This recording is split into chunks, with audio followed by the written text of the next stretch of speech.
Viewers আসসালামু আলাইকুম। আশা করি আপনারা আল্লাহর মধ্যে ভালো আছেন। আজকে আমি আপনাদের সাথে একটি মজার রেসিপি শেয়ার করব। তা হলো কুমড়ো বড়ি ও চীনা বাদাম দিয়ে লাল শাক ভাজি। আমি চুলার মধ্যে একটা কড়াই বসিয়ে দিয়েছি, এর মধ্যে চীনা বাদামগুলো ভেজে নেব। আমার বাদামগুলো ভাজা হয়ে গেছে, বাদামগুলো আমি তুলে নেব। আমি অল্প তেল দিয়েছি, এখন আমি কুমড়ো বড়িগুলো ভেজে নেব।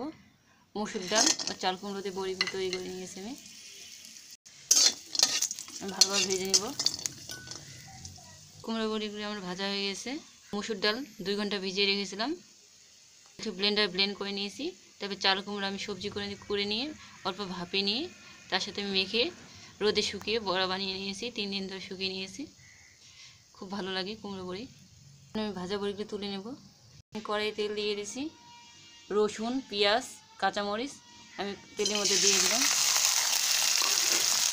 রসুন মরিচ কাঁচা পেঁয়াজ আমি তেলের মধ্যে দিয়েছি, লবণ দিব স্বাদ অনুসারে। এখন আমি ভালোভাবে ভেজে নেব।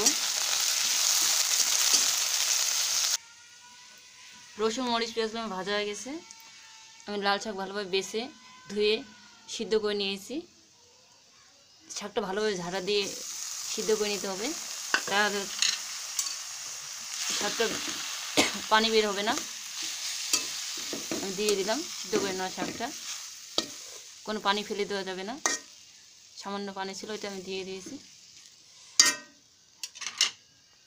এখন মরিচ পেঁয়াজের সাথে ভালো মিক্স করে দেব।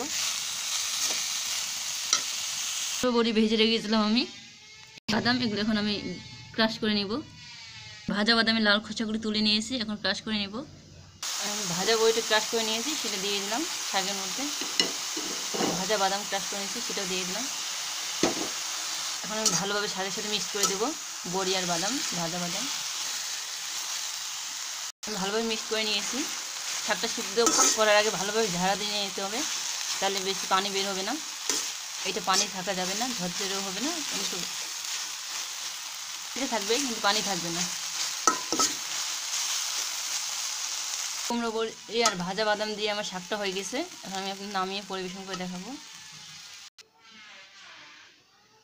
হয়ে গেল আমার কুমড়ো বড়ি ও ভাজা চীনা বাদাম দিয়ে লাল শাক ভাজি।